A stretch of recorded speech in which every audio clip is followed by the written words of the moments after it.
Hi everyone, Joanna Quilty here from the New South Wales Council of Social Service. Today I'm joined by Ellie Robertson, who is a candidate for the Sustainable Australia Party for the seat of Strathfield in the upcoming by-election. Thanks very much, Ellie, for making the time to be with us today. Thank you for having me, Joanna. And we'll get straight into it if it's okay with you. Yes. You'd be very well aware that housing costs in the Strathfield electorate and elsewhere are skyrocketing. We're seeing homelessness on the rise. Our homeless services can't meet demand, and there's just not enough social housing. So, what are your party's plans to address this pretty dire situation?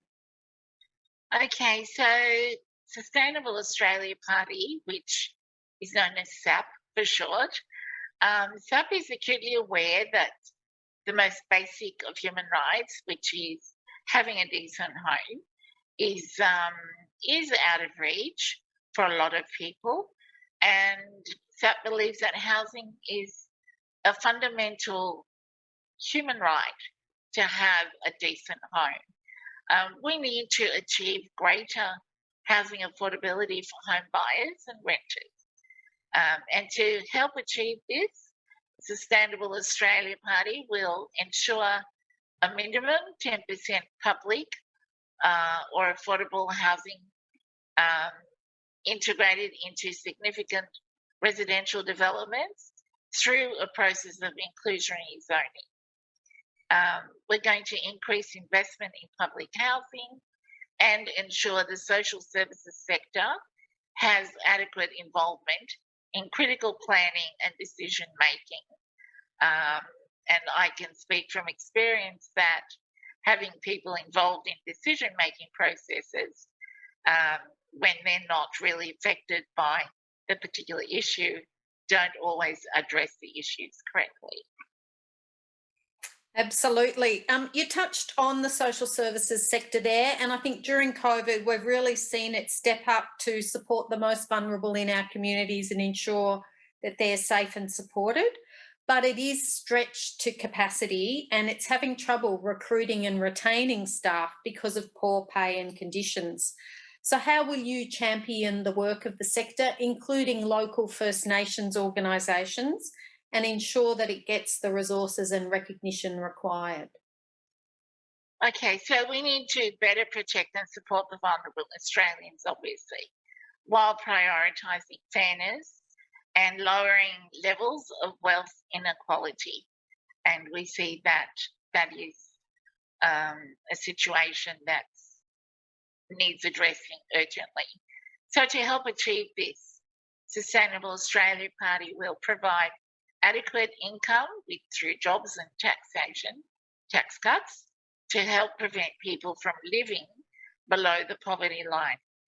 Um, it's always better to provide jobs than handouts. So that will also be a priority for Sustainable Australia. Providing universal free healthcare that will actually include dental care and by removing the cap on mental health and increasing again investment in public housing and developing better quality aged community and home care facilities and standards.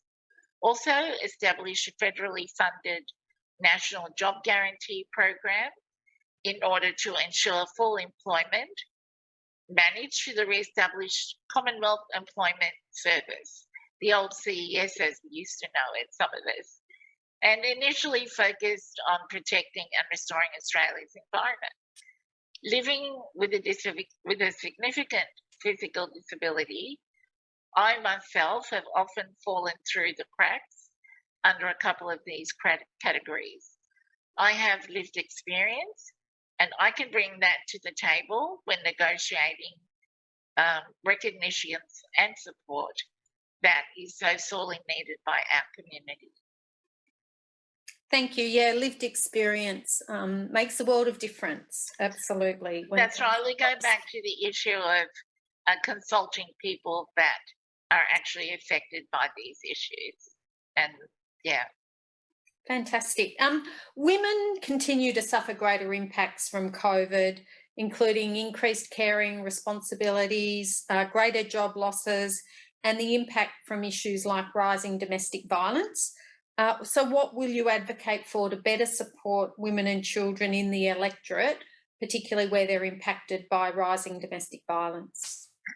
Well, again, we need to better protect and support vulnerable Australians while prioritising and lowering the levels of wealth inequality. So it comes back to that again. So Sustainable Australia is going to increase the investment in public housing. We're going to ensure our judicial system is fair and supportive. And I think that is a very important point. By getting advice from NCOSS and consulting experts, by providing affordable world-class education system that gives all of Australians the skills and attributes that they need to secure jobs and flourish in society, including universal university and TAFE education, which will be free for all Australian citizens, informative seminars in common abuse, empowerment issues for primary schools and up, counselling services, including bias training.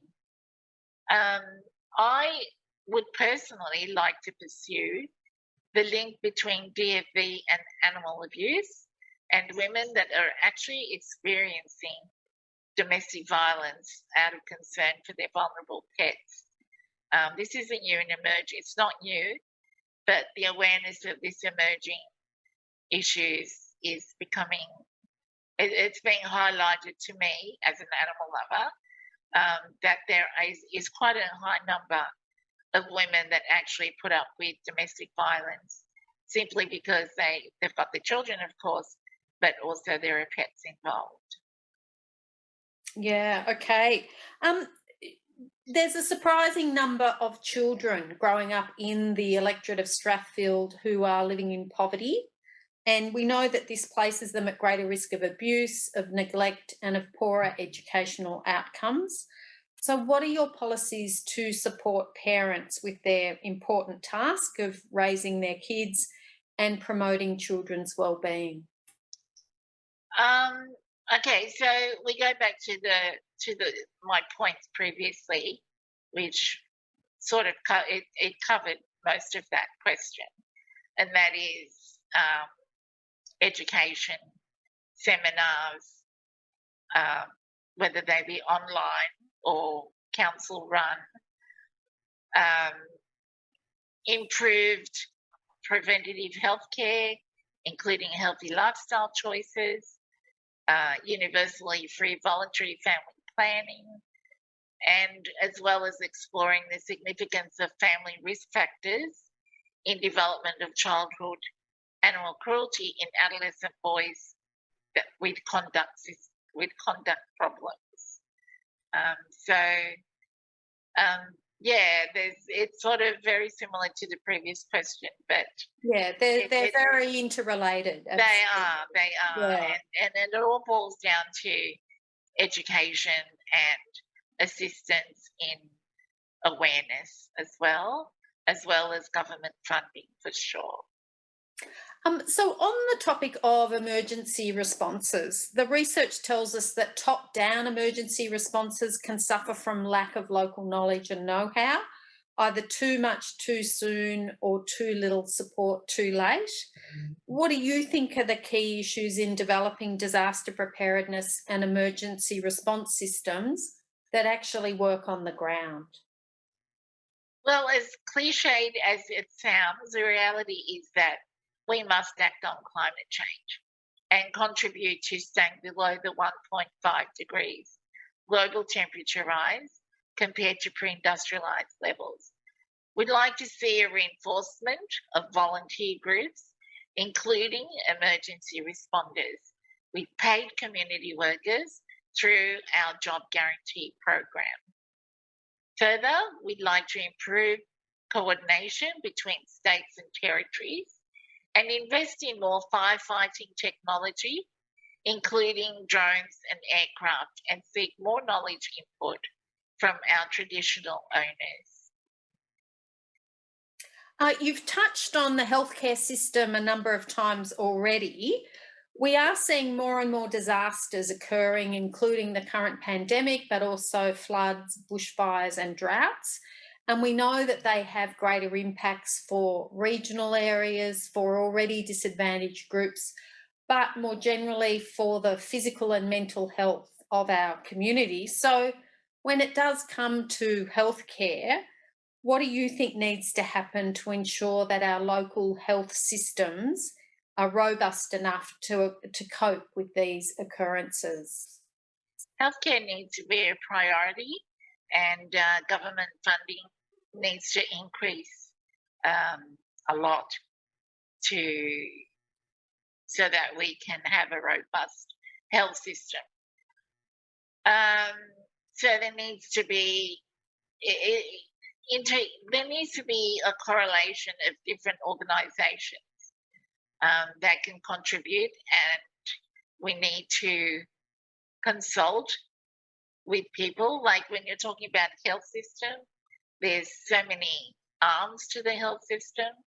There's women, there's people with disabilities, there's abuse, there's childcare, and all these different organisations need to be helping one another out and listened to by the decision makers, policies formed on their advice. Look, that is the end of our questions for today. So thank you so much, Ellie, for your time and for your very informed and considered responses. And we certainly wish you all the best on the 12th of February and with all your meetings that are happening tonight as well. Thank you so much, Joanna. It was lovely to meet you. And Yeah, lovely to meet you. Yep, good luck.